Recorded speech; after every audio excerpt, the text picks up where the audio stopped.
Wallsend High Street, last New Year's Eve. The last few minutes in the life of Tyneside hardman Viv Graham.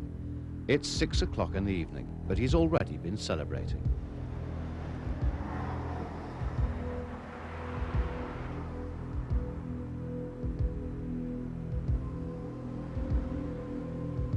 Viv Graham's on his way home to change, ready for the night ahead. But he won't be seeing the new year in. His killers are waiting. They've smashed the driver's window of his Ford Cosworth to make sure he pauses outside the car.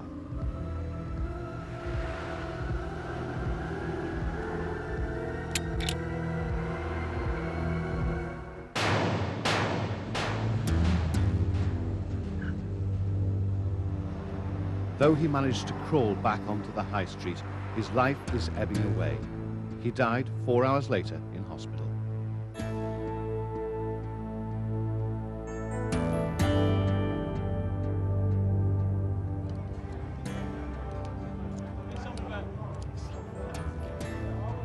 But for some on Tyneside that night, Viv Graham's murder added sparkle to New Year's Eve. The drug gangs were celebrating. They'd been barred from dealing in the pubs and clubs looked after by Viv Graham. Now the bars were unprotected, giving the pushers the chance to force their way into new markets. But the landlords amongst his friends in Wallsend and Byker were deeply shocked by his murder, which was already creating a tense atmosphere in Tyneside's popular clubs and pubs. There wasn't a bread knife big enough to cut it? Catastrophic. I mean, obviously New Year's Eve, with revellers didn't know about it. There was a lot of strangers from the surrounding areas coming in to drink. They didn't know about it, but certainly everybody who lived in the Wallsend area, anybody who stayed out, which again was about 50% of the people stayed out, the other 50% were just devastated and just went home. You know, everybody loved him. You know, I haven't. Close my bill. Since Viv Graham's death, the landlords believe there's a power vacuum which may be filled by anyone from local troublemakers to ruthless drug pushers. It's the quiet before the storm. I don't think it's the pubs. I think it's just general people as well, you know. I mean, I think there's a lot of people don't feel safe because he's not here. Since Viv Graham's death, in the Wallsend area, we have had specific approaches to some publicans, not many, but to some. And some of those publicans have been threatened with violence. Knives have been produced on one occasion, and a gun was produced on another occasion. But the people you're talking about are sort of would-be Viv Graham successors. Some of them would be. There's different types of protection. There's been a number of different types of approach. One is that, yes, I'll come and do the business for you and take the place of Viv Graham, or try to take the place of Viv Graham. The second one, and the far more dangerous one, is Viv Graham's not here, I'm here, give me money, or else we're going to destroy your premises and damage yourself. Though Viv Graham clearly made deadly enemies in the end, he also made a lot of friends. His wife Anna received many cards of condolence. Despite his trade, he was widely known as an affectionate family man. This is the image they'll remember. Anna and Viv recorded on video at a school sports day, and clearly enjoying every minute of it. From his youth, Viv Graham was a keen boxer and bodybuilder. His strength became his fortune. His services soon in demand at popular Tyneside pubs and clubs. He wasn't, to be fair, the sort of guy who would go to a licensed premises and ask for protection money, or else he would come back and smash up the premises. And that wasn't his game at all. He would provide a service to managers on a voluntary basis that if they had trouble, rather than come to the police, or if the police couldn't do a good enough job for them, Viv Graham would step in and sort it out. He would control the doors of clubs, of nightclubs, for instance, in some of the Newcastle area. And part of his duties he took on, so to speak, would be to stop certain factions selling drugs in these premises. If the landlords needed his services, Viv Graham badly needed their money.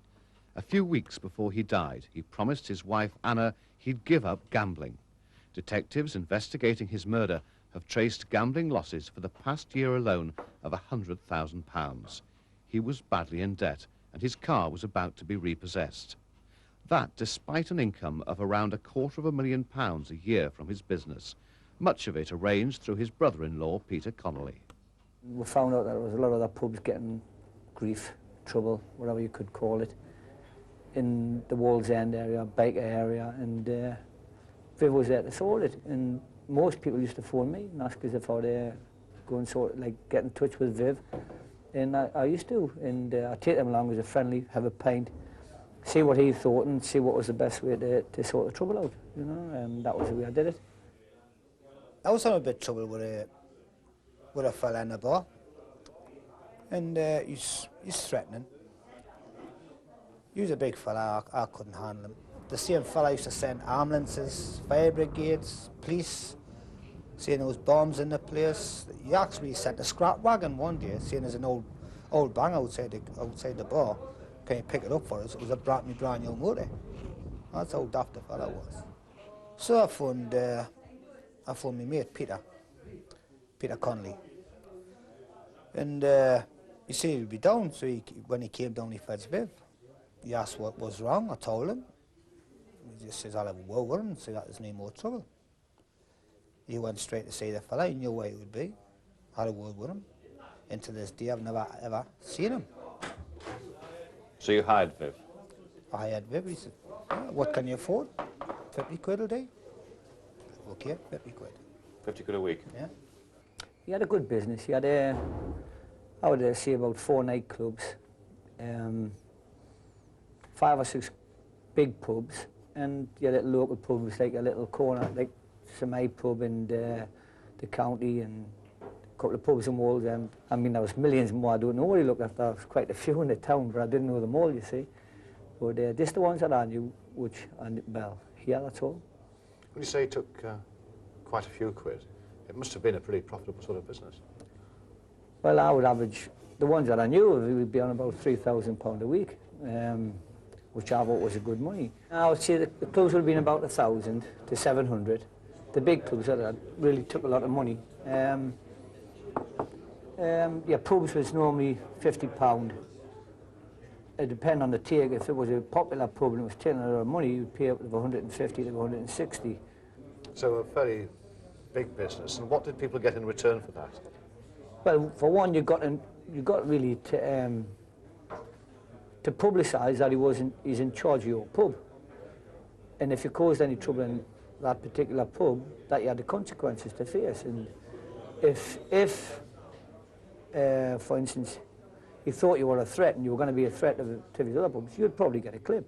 But if you didn't, then he would just give you a warning. You'd maybe get one warning. Some got 2, quite a few got 2 warnings, and then if they continued to work themselves in the pubs, then they would get hit. Not so hard, a slap. What's a slap? A slap's like a backhander like that, or the back of the neck, or the top of the head. And if you thought they were like a little bit bigger than that, and they were really hardish type of lads, then they would get the punch, which would normally be a sleeper, what we call a sleeper. And they'd be lying there like sound asleep. And you wake up about 5 minutes later, I wonder what's happened to them. And I think that was the message, and then would go around and tell, oh, I got hit last night. I want to get hit like that again. And then that would go around, and the job got around that he was probably the best man for the job, you know. But he did a good job. He delivered a fairly efficient blow. Yeah. Best I've ever seen. He wasn't a guy who would revert to the use of weapons, which a lot of these people do.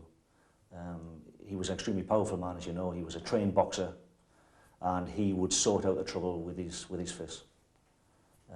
So it's that level of violence we're talking about. But the injuries as a result of that action at times were severe.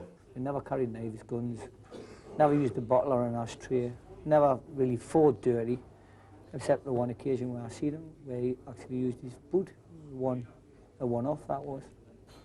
But that's all. What happened in that incident? Yeah, he obviously got jailed for it. It was in a nightclub in Newcastle, and it was just he was in with the wrong clique, and he was set up. As far as I was concerned, he was set up, and he realised that he was messing with the wrong people, and they were just going to use him. He was doing the dirty work for them. That incident happened when Viv Graham teamed up with members of a gang from Newcastle's West End. The gang wanted control over Hobo's nightclub in Bath Lane in Newcastle. The club's now closed, but in 1989 it was thriving, using doormen and video cameras as security measures. This recording shows 6 men arriving at the club door. It's the first time it's been seen on TV. Viv Graham is last in, wearing a white shirt. It's 1:45 on the morning of Saturday, September the 30th. The gang strides straight past the reception desk. Another camera shows the receptionist running upstairs to warn the manager. The head doorman, 28-year-old Stuart Watson, weighing 17 stone, approaches reception, hands in pocket. Viv Graham attacks him, cheered on by his companions.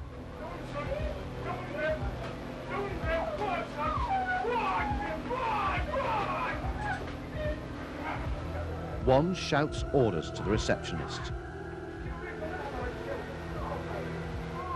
Viv Graham now has a pressure point on Stuart Watson's neck, preventing him from defending himself. As the beating goes on, another doorman shows signs of intervening.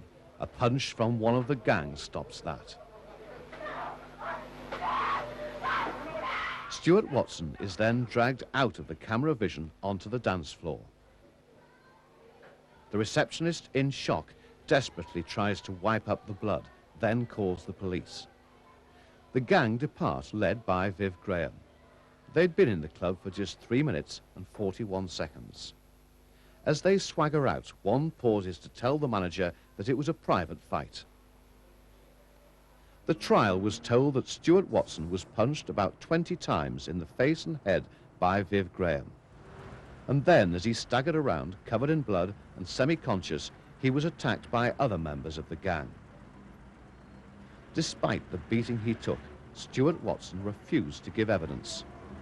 Viv Graham was jailed for 3 years, 4 of the gang for 2.5 years, and a 5th man for 4 months. When he got out of jail, Viv Graham isn't thought to have worked with this gang again. But his protection services were even more in demand among landlords and club owners, as the world of organised crime based on the drug trade expanded rapidly in the northeast.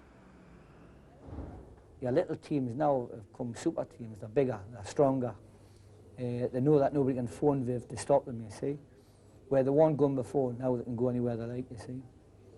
I mean, they're in the clubs now, they're back out in all the nightclubs now. There's nobody stopping them from getting anywhere. Even all your bouncers now, your leaving licensed, registered bouncers, they're all frightened. They just let them in. Just let them in, and that's what's happening now in all the nightclubs. You've been told, let them in, and that's the way it's working. You've got your 3 squads, or 4 squads, like I said, and the 4 of them all hate each other anyway. They're all cutting each other's throats. So what you'll probably have is more violence between them at the end of the day. They'll all end up fighting with each other. They're all trying to be top dog, the #1 seller. They want to be the main people up in the northeast. They want Middlesbrough, Sunderland, and as far as Carlisle, they want the whole lot. We are aware of certain godfathers, if you like, who have a family network which is quite extensive, intermarriage, long association, where the respected members of the older members of the family exert a degree of control. And as they pass through the stage where they can exert that control, the younger members come in and take responsibility. And are there the sort of people who are perhaps living fairly affluent lifestyles, the Mr. Biggs, as fiction would have it? Yes, quite often when we do get into their financial affairs, we discover that they have accounts offshore and substantial, several £100,000 worth of cash in sterling and in foreign currency that they could not have obtained through legitimate means. The gang's money comes from the so-called chemists, the pubs and clubs where the drug dealing goes on. Viv Graham's operation was increasingly resented by the gangs. He was interfering in their lucrative trade. And that's why I think they wanted him out the road. That's why it's happened, that's why he was shot. mostly for the club scene, the nightclub scene. That's where it's sold in big quantities. And if he's running it and he doesn't like it, he don't get in and he's doesn't sell their drugs. And they wanted him out the road. It's as simple as that. They were stopping them in a big way from earning a lot of money. I mean, a lot of money. A great deal of money, according to frightening figures just revealed by the Home Office. This research shows that 80% of 18 to 25-year-olds on Tyneside and Wearside have taken illegal drugs. In central Newcastle alone, 100,000 young people gather every weekend, providing a profitable market for every kind of illegal drug.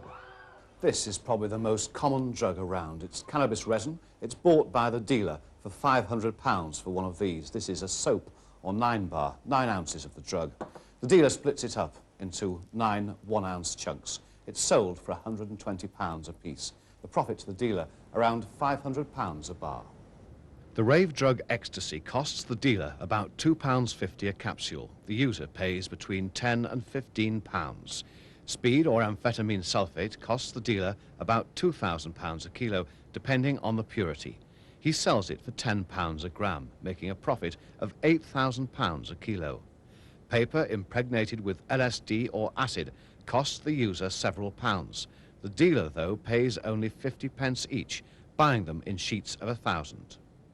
And this is heroin, highly addictive and hugely expensive. This is a gram. It'd sell on the streets for around £120. But some addicts are on as much as 3 grams a day. It's been worked out they'd spend every 6 months the amount of money they could use instead to buy a new Rolls Royce. And there's only one way to pay for a habit like this. That, of course, is crime. Plenty of encouragement, because some dogs will be a bit shy of feather. A peaceful setting for a day's sport in the countryside. But these men earn their money at night, confronting trouble amid Newcastle's bright lights, working as club bouncers, now officially known as doormen. For the drug dealers, the clubs are honeypots, and the men on the door are in the ideal situation to see a violent trade in action. Thank you. If there's anyone feeling threatened regarding drugs, regarding violence or whatever, it's simple for them. If they're not handy enough with the hands and what have you, it's quite simple. It's to pull out a knife or pull out a gun and use that. And believe you me, if someone pulls out a gun and fires a 38 in your chest, there's not much you can do about it, no matter how big you are. Times when you like approach these guys, they've got their hands up the shirts and that, where they might be carrying a knife. You've got to be very wary. So they're not bothered about using a knife? No, I wouldn't say they're bothered at all. It's happening through dealers. They're stabbing each other because they're working each other's patches, and there's that much money involved that they all want to be on each other's patch. If they're making thousands and thousands of pounds, it's quite easier to get rid of another dealer by stabbing them, putting them off the market, so they can sell their amphetamines on their market. Would they be taking drugs themselves as well as selling them? I would say so, yes. I would say a lot of dealers take drugs. They're getting into the drug scene by taking drugs, and to feed the habit, they sell drugs. They'd walk in your pub, dead noisy, push people out the road. First thing to do is sit at the table, and Mum would get the papers out, the joints, and they'd just start and roll a joint. It was like as if it was just like having a cigarette. Or they'd take a line of coke or speed, they'd just put on the table and snort it up their nose. Regardless who was sitting next to them or who they were, they just didn't. And if the manager was to say, hey, there's none of that in here, then what are you going to do about it? You're one man behind the bar by yourself. What you got to do, like, is try and just humour them. Oh, well, lads, there's none of that. And if you let them get away with it, they do it all the time. But if you stop them, you get your bar wrecked. They'd pull the pumps off. It's a regular habit. Pumps come off dead easy. They smash them off. So you're out of beer for maybe a day till the breweries come and put your beers back on. And then what they'd do is then they'd come back in late, like 11:15 on a Friday or a Saturday night, when you're really busy, and do it again. So that they're upsetting your trade, they're upsetting your people, till they got to the point where everybody was frightened to come in your pub. Now, why didn't the pubs and the clubs go to the police instead of going to Viv Graham? The repercussions, the windows, the petrol bombs, the threat to your kids, Little things like that. They had a way of frightening people. They knew the police weren't going to be there 24 hours a day. We all know they do a good job, but they can't be there 24 hours a day, and that's why they never went to the police. And a lot of publicans, once you start going to the police, you get regarded as a grass or whatever, and they'll call you for the rest of your life. And your pub will be probably black. You get a big black mark on your pub, or they'll use that, it's a grass's pub. If you call the police, they're away before the police gets there. And the police don't do anything after that. They come and say, any took, no, you've dismissed them, they're away. That's the end of story. With Viv, it wasn't the end of story. You'd follow it up, you go and find them the next day. That's the difference. Do you approve of a situation where people are paying out money to somebody like Viv Graham, when really one would have thought they shouldn't have to pay because they're already paying the police to do that job? Well, that's right, of course. The problem with the Viv Graham situation, and I do appreciate that landlords are in a difficult position at times, but if you go down that line, you are condoning violence, because these people, it's pointless hiring them unless they're going to do something for you. You've got all kinds of problems there. Once they get connected with your business, there's a chance that the licensee they're definitely going to make enemies. The people who are hurt are going to come back in a lot of cases. They know who's hired this man in the first place. Licensees will be threatened and have been threatened. And of course, you go to the extreme end of the scale, that if you are hiring somebody to dish out violence, there have been many cases in Northumbria Police where people have died after just one blow in a fight. It can easily happen. And of course, I mean, that's the extreme end of the scale. You're condoning extreme violence, which can at times lead to death.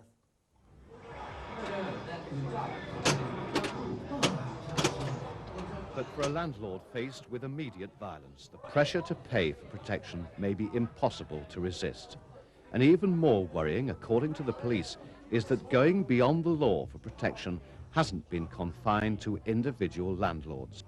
The head of Northumbria Police CID makes the startling assertion that some of the region's big brewers have themselves paid large sums of money for protection. It surprises me to some extent that this is happening.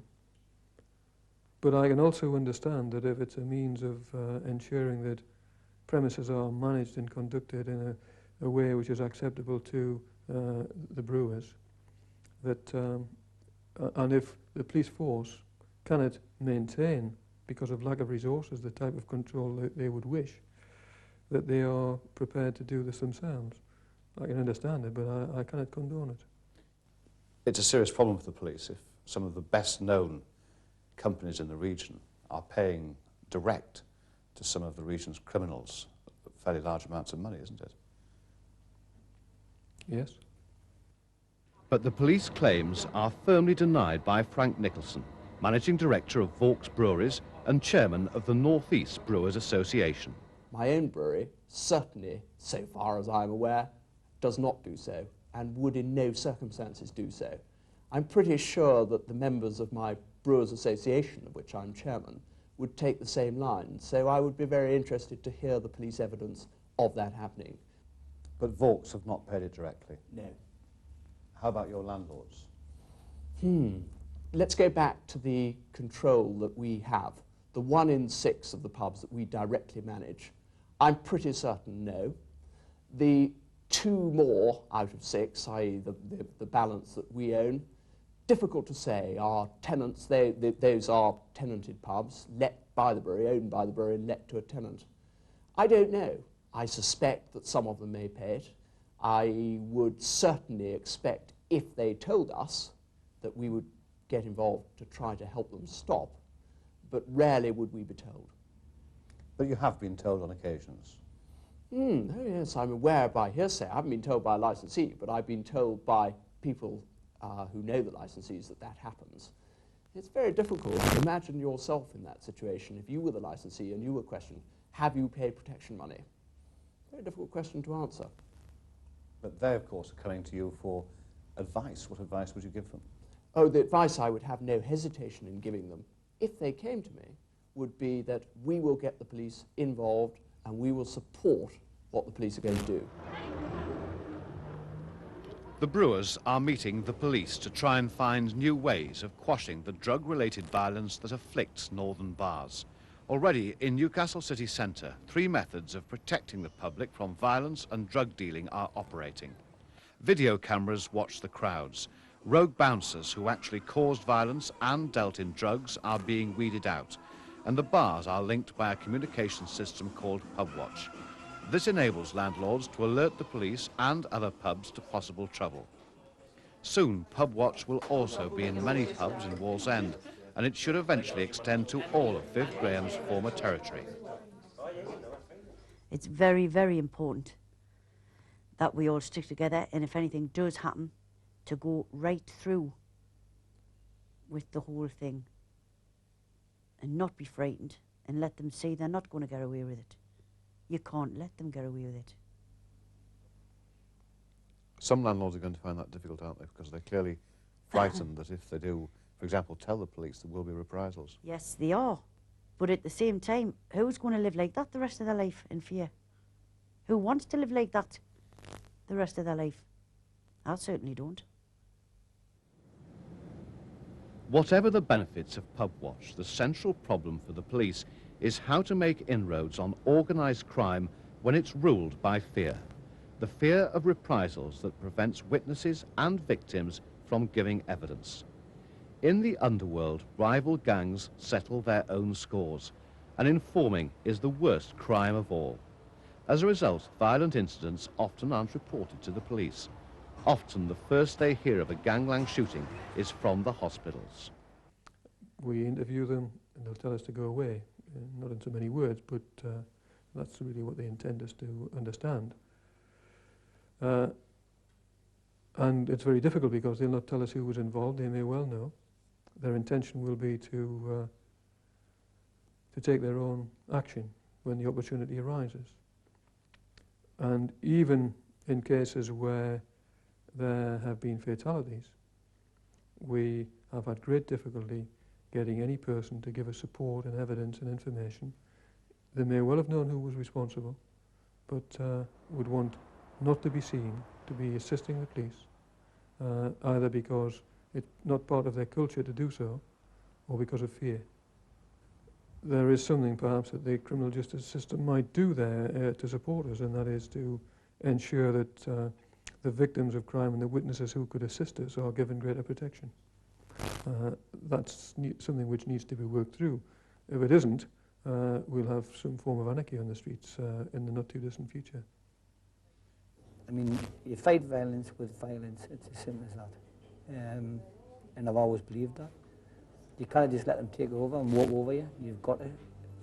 Obviously, sometimes you've got to use a little bit more, but that's the way it is.